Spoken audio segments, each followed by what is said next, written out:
should you train for a marathon?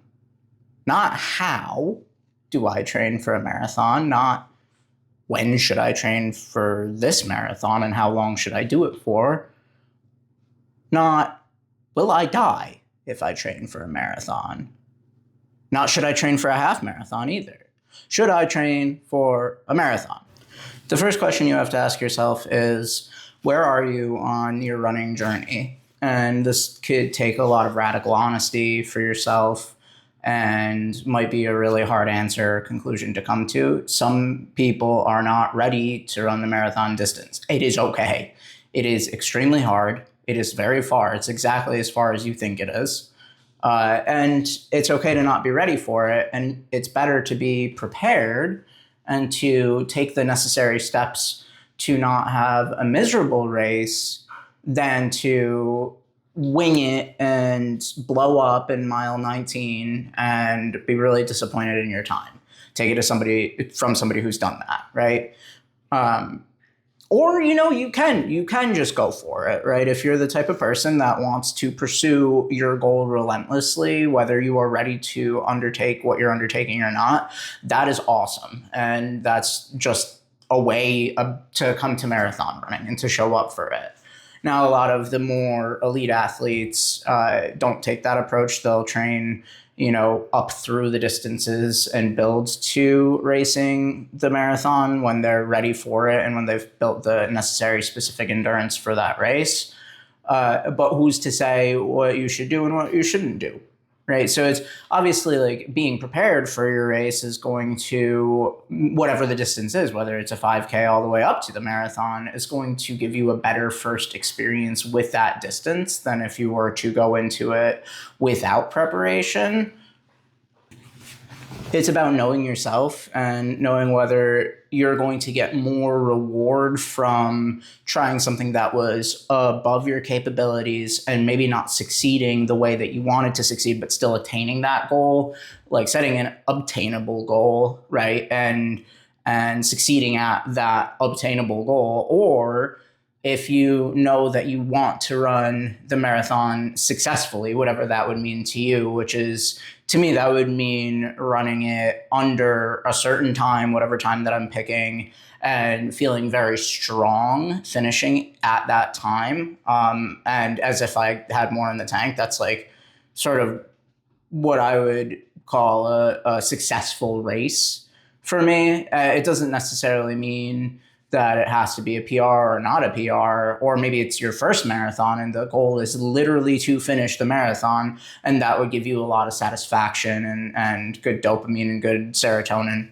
and whatever else and endorphins, right? You're going to be loaded up with those, the marathon distance. But yeah, it's about picking your battle, setting the stage for yourself to succeed in whatever your chosen goal is, right? So if that is the marathon and that's what you want to pursue, then there's nothing that I'm going to say that's going to stop you from doing that, right? But some people, right, the person I was talking to specifically at Run Club about this, that he was saying that he really doesn't want to run a marathon that's at a longer time range. It just wouldn't mean much to him, that like attaining a 4 or 4:30 marathon for this person wouldn't be as meaningful as taking the time to properly train and properly prepare for the race and getting a time that he views as decent, right? And I think there's some wisdom to that, because it's going to what I'm saying about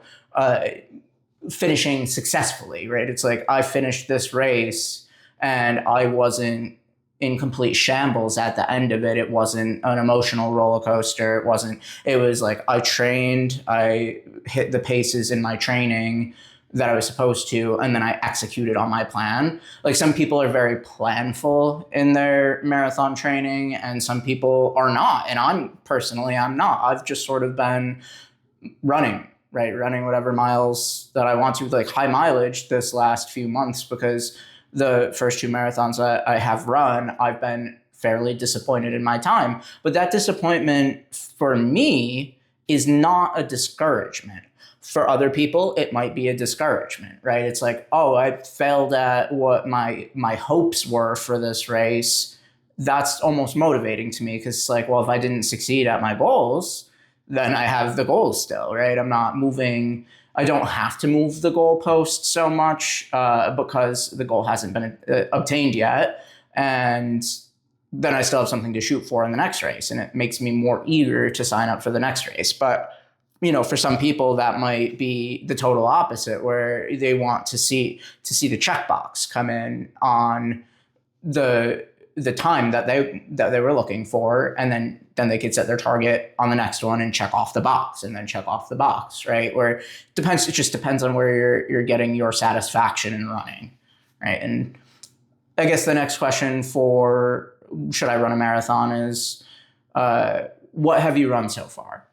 So there's like in this video, I'm going to give you some literal should you run a marathon or not. The last topic is not so literal. It's who are you as a runner and as a goal setter for yourself, and how do you respond to failure? How do you respond to success? That's very nebulous and up for your own interpretation and value system to influence your decision to run a marathon, right? Whether you're ready or not, whether maybe you'll fail or succeed at your goal, and how your emotional system and mental system is going to cope with that success or failure, right? That's very much on a spectrum.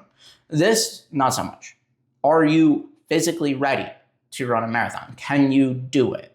Right? If you are running under 30 miles a week and your longest long run is like 16 miles, you should not run a marathon.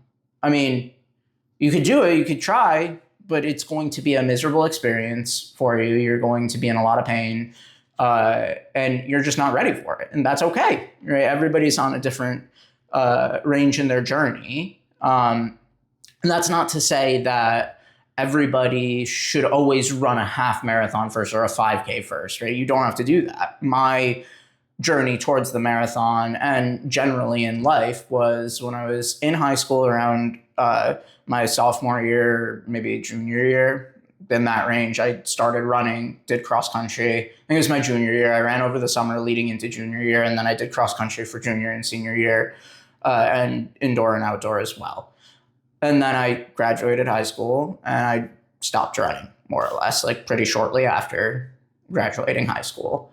And for the ensuing something like 15 years, I didn't run at all. I lifted sometimes. And about 2 years ago, I was like, you know what I haven't done in a long time? Run.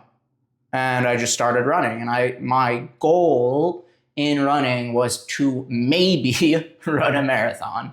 And that was my goal for the first 2 to 3 months, actually, of my running journey. I didn't know if I was going to stick with it, right? And I didn't want to put pressure on myself to go after something that was wildly ambitious and outside of my wheelhouse. And, I was scared. I was scared that I would fail, right? So I didn't want to set a goal that I thought at the time was unobtainable, right? But what I didn't do is I didn't run a 5K beforehand. I didn't run a 10K, and I did not run a half marathon in the training block leading up to the marathon.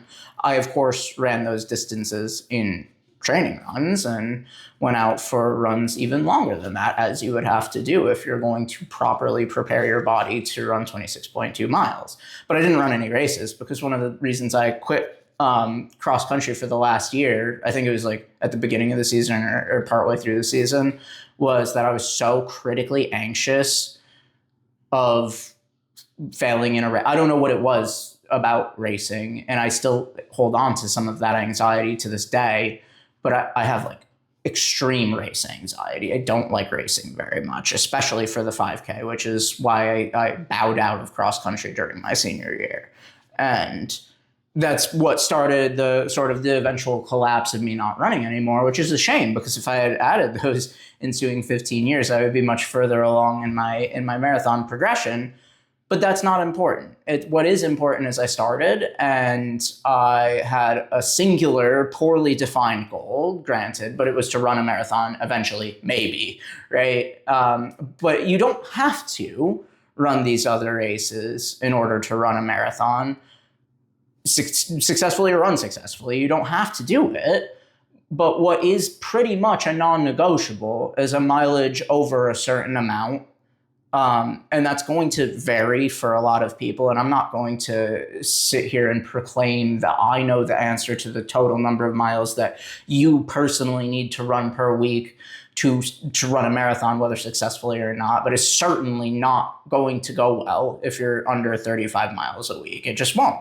It's not enough mileage to build up endurance. It's not enough mileage to even get your long run in for the week, right? Like, you want to be hitting a 20-mile long run minimum, maybe for some people, and maybe that's your maximum leading into your race, into the marathon, right? You want to be able to simulate a similar, at least, amount of time on feet and strain on your body to gauge where you might be at for the race before going into it, and to train your body to run that long. It is very different running 16 miles than it is 20 miles than it is 26.2. And this might sound obvious, and it is obvious to some degree, but I just don't want to see people setting unrealistic expectations for themselves. And like, I think the training plan that I vaguely followed, right, I was doing my own sort of editing on it, but I was keeping at least the mileage aligned with the training plan that I did for my first marathon. And I don't remember what the training plan was called. It was something on the internet. It might have been Hal Higdon's training plan, because it's a really popular front page of the Google SERPs. But that being said, I followed it at least by the mileage leading into the race, but the peak mileage week was something like 60 or 65 miles. I can't remember exactly what it was, but it was, for me, it was not enough to condition myself for the time that I was looking for in the marathon. And I didn't achieve the time that I was looking for in the marathon.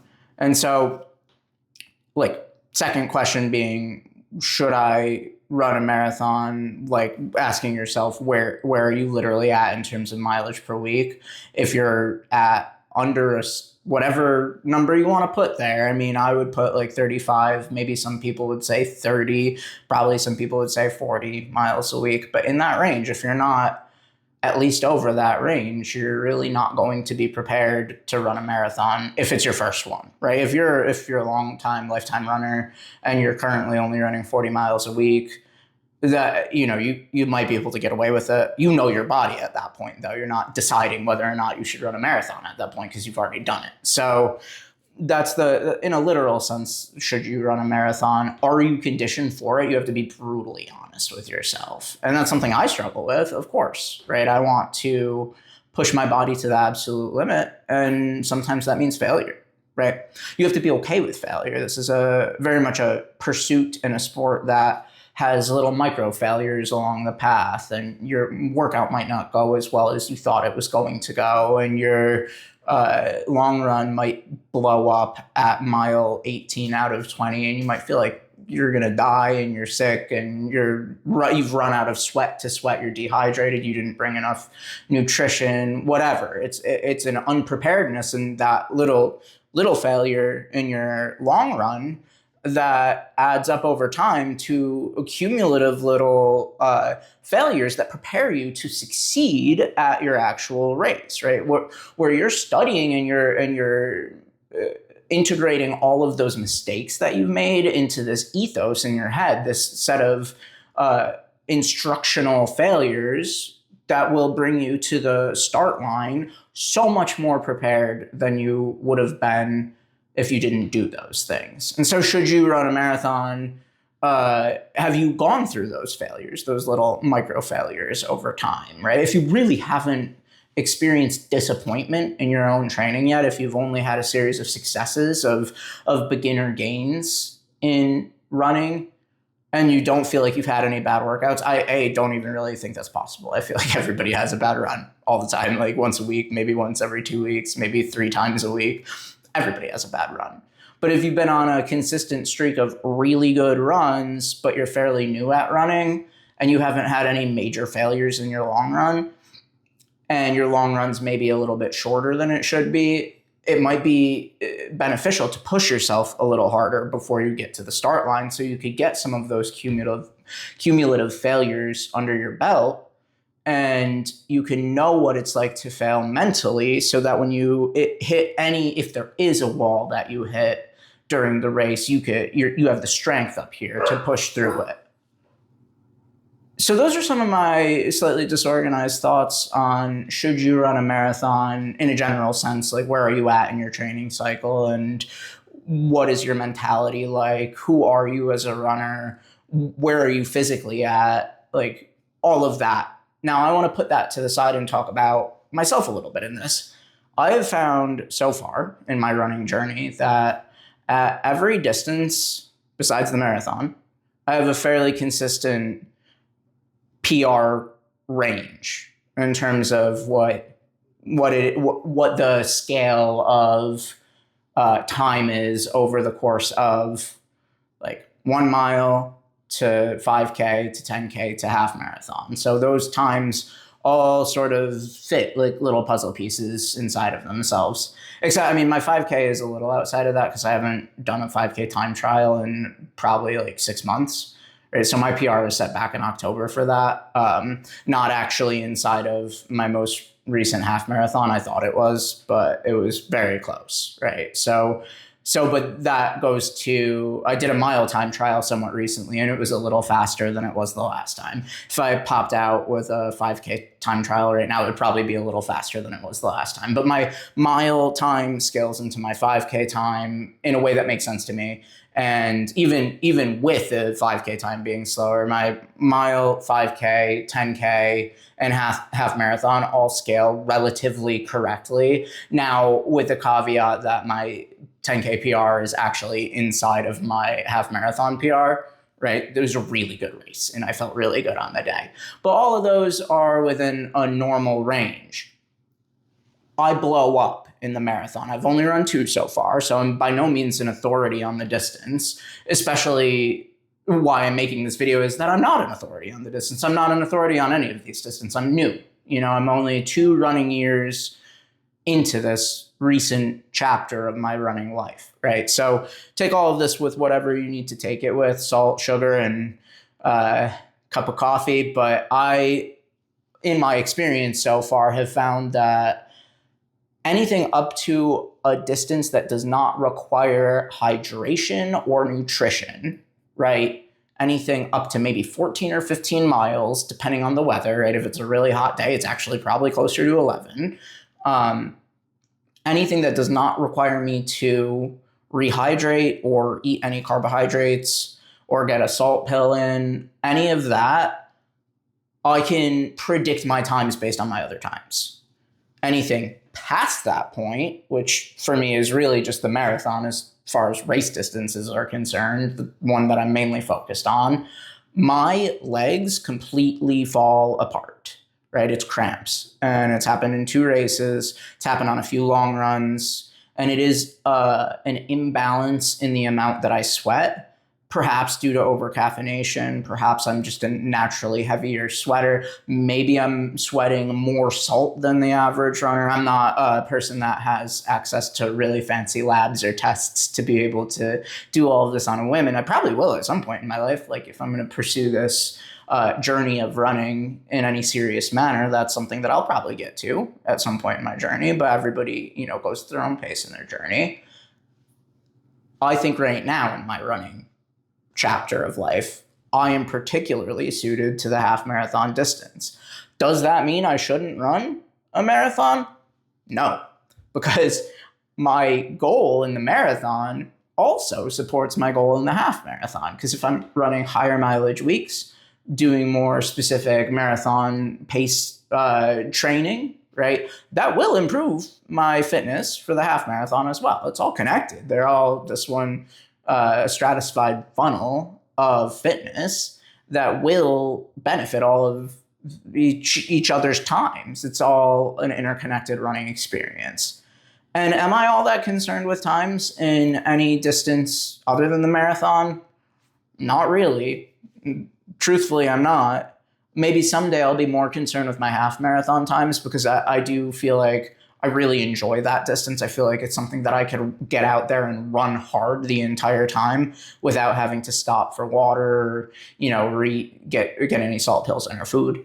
That's why I really I like that style of running too, that just thresholds, let it rip at whatever pace you can, maintain without going fully anaerobic, and at whatever pace that you could maintain without those nutrition and water breaks, right? So that's why I really enjoy it. I don't like taking water with me. This is something I'll mature as a runner too. This is probably not going to stay true forever, right? If I'm going to do this channel in any serious manner, I'm going to start bringing my camera with me. But this is, this is something that I have been very hesitant to pursue myself so far because of my resistant. I don't know what it is in my head. I just don't want to carry stuff with me, and it's something that every runner probably does overcome at some point in their life. And so that's why part of my training preparation for the marathon has been lacking. Both cycles that I've gone through so far is that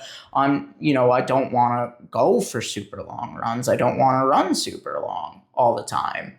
And my long run suffers because I don't want to bring nutrition with me, which I have been better about doing lately, right? And I'm going to start to see the improvements from that. But if you were to look at me from the outside and ask, should I run a marathon? Probably people would be split, but people would tell you, no, you shouldn't. You don't run long enough on your long runs. I do very high mileage weeks, but I'd rather do that in a bunch of double days or whatever, instead of getting the bulk of my mileage from a long run. I would rather do 2 16-mile double days than a 20-mile long run, for sure. Right now in my running journey, I would like to do that. But it's because I haven't done so many 20-mile long runs that I am predisposed to preferring breaking it up a little bit. And there's nothing wrong with that. But if I want to improve in the marathon, that's the direction that I need to go, is more consistent, longer runs. So should you run a marathon?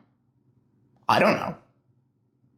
Yeah, you should, if you want to. It's really about that. If you want to, if you're ready to. The only time I would say you shouldn't run a marathon is if you are not physically ready to do it. And you should know that in yourself, and you got to be really honest with yourself. But it's easy to be honest with yourself if you're not ready to run a marathon. You will know it inside. And you just have to listen to your mind and your body and take that as the true answer that you need to face, that you're not ready for it. But if you feel ready for it and you want to, there's no reason you shouldn't run a marathon. It's an awesome experience. It's an emotional experience. It takes you to the edge of your unfettered human mind. And everybody that is capable of doing such a thing in their life, I believe, would benefit tremendously from that pursuit and that ultimate cacophonous, crescendoing, pitter-pattering, loud, racing environment experience. You'll love it, and it'll be something you never forget. Thank you for your attention. Let me know if you have a race coming up. I love to hear about it. I